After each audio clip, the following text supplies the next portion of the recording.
Viewer discretion advised. This video discusses sensitive topics including murder, suicide, and cult violence. Some viewers may find this content disturbing. The stories are presented for educational and documentary purposes only. We do not promote or glorify violence in any way. If you are struggling with thoughts of self-harm or suicide, please know you are not alone. In the United States, you can dial or text 988 for the Suicide and Crisis Lifeline. If you're outside the U.S., please reach out to your local crisis hotline for help. Viewer discretion is strongly advised. They promised salvation. They promised purpose. But behind closed doors, these groups demanded total obedience and ended in terror. From poisoned mass suicides to apocalyptic prophecies gone wrong, these are the most infamous cults in history, explained in detail. Jonestown and the People's Temple, 1978. In the 1950s, Jim Jones built his movement, the People's Temple, preaching equality and social justice. Thousands followed him, drawn in by his charisma and vision of a utopian society. But behind the sermons were manipulation, paranoia, and total control. Jones demanded loyalty and cut members off from families. His grip grew darker over time. In the 1970s, Jones relocated his followers to a remote jungle settlement in Guyana, naming it Jonestown. There, more than 900 people lived under his rules, isolated, overworked, and fearful. When U.S. Congressman Leo Ryan visited to investigate reports of abuse, he was ambushed and killed by Jones's gunmen as he tried to leave with defectors.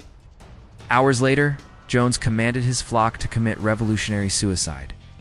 Over 900 men, women, and children drank a cyanide-laced fruit punch.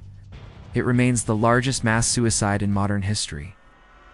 Jonestown isn't remembered as a community, but as a warning of what happens when blind devotion meets unchecked power. Heaven's Gate, 1997. Marshall Applewhite and Bonnie Nettles founded Heaven's Gate in the 1970s, blending Christianity with UFO beliefs.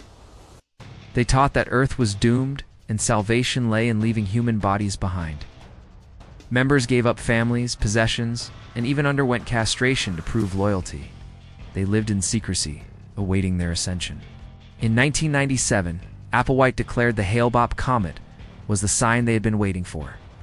He claimed a spaceship trailed behind it, ready to carry their souls to a higher plane. In a rented mansion in California, 39 members dressed in identical black outfits and Nike sneakers, then consumed a deadly mix of barbiturates and alcohol.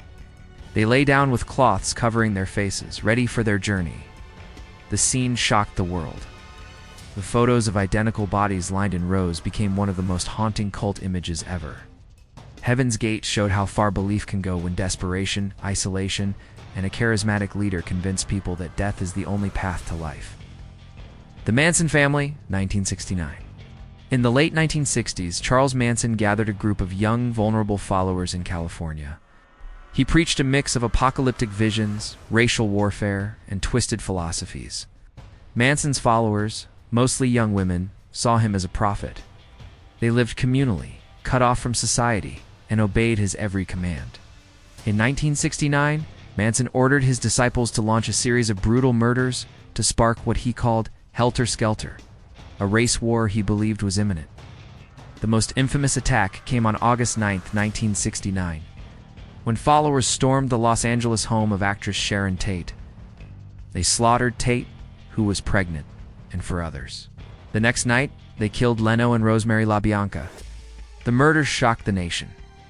The Manson family became the face of cult horror, a group of ordinary young people transformed into killers by one man's manipulation. Manson never personally killed, but his control turned followers into weapons. His trial revealed just how easily a cult leader could twist minds into carrying out unspeakable acts. The Branch Davidians, Waco, 1993. The Branch Davidians, an offshoot of Seventh-day Adventists, were led by David Koresh in the 1980s and early 90s. Koresh claimed to be the final prophet, interpreting the Book of Revelation with doomsday warnings. At their compound near Waco, Texas, Koresh stockpiled weapons and preached that a final battle with the government was coming. In February 1993, the ATF attempted to raid the compound on suspicions of illegal weapons. A firefight broke out, killing agents and members.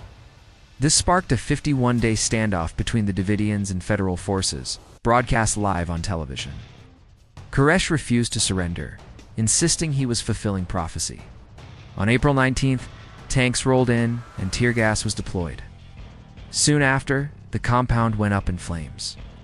More than 70 Branch Davidians, including children, died in the inferno. The tragedy remains one of the most controversial sieges in U.S. history, raising questions about government force, religious freedom, and the deadly mix of apocalyptic faith and armed resistance. Aum Shinrikyo, Tokyo subway attack, 1995. In Japan, Shoko Asahara founded Aum Shinrikyo in the 1980s, blending Buddhism, Hinduism, and doomsday prophecies, claimed to be Christ reborn, destined to survive the apocalypse. Followers, many highly educated, surrendered their wealth and independence. The cult grew into tens of thousands, operating businesses and even running weapons experiments. Asahara prophesied that World War III would soon engulf the world. To purify society, he turned to terror. On March 20th, 1995, cult members released sarin gas on Tokyo subway trains during rush hour. The attack killed 13 and injured over 6,000, sending shockwaves across the globe. The cult was eventually dismantled, and Asahara was executed, but the attack proved how a religious cult could escalate into a domestic terror group. Aum Shinrikyo remains a chilling example of what happens when blind devotion, apocalyptic belief, and access to weapons collide. NXIVM 1998 to 2018, marketed as a self-improvement company. NXIVM was founded by Keith Raniere in the late 1990s. At first, it offered leadership seminars and personal growth workshops, attracting celebrities, business professionals, and politicians. Behind the glossy exterior, Raniere ran a secret society within NXIVM called DOS, where women were branded with his initials and coerced into sexual slavery. Members were manipulated into giving collateral damaging personal information or photos to ensure obedience. Many believed they were being empowered, but in truth, they were being controlled and exploited.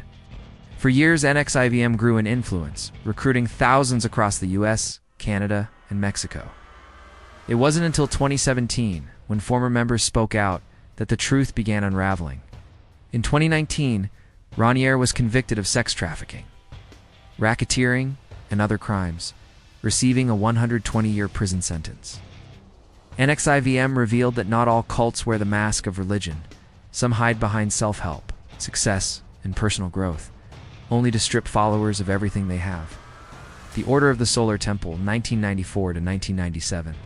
In the 1980s and 90s, a group called the Order of the Solar Temple emerged in Switzerland, Canada, and France.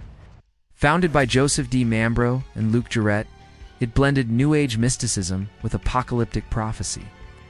Leaders taught that members were preparing for a spiritual journey to a new world, guided by the star Sirius. Outsiders saw it as harmless spiritualism, but inside, secrecy and obedience were demanded. In 1994, the cult shocked the world when 53 members were found dead in Switzerland and Canada in what authorities described as mass murder-suicides. Many suffered before fires were set to destroy the evidence. Further deaths followed in 1995 and 1997. Bringing the total to over 70, the leaders had convinced their followers that death was the gateway to transcendence. The Order's legacy remains a chilling reminder. When cults promise paradise in the stars, the journey often ends in flames on earth. Children of God. The Family International, 1968 to present. Founded in the late 1960s by David Berg, the Children of God began as part of the hippie counterculture, preaching love, peace, and communal living. But Berg twisted the message into something far darker. Members were encouraged to engage in free love, which spiraled into systemic sexual abuse.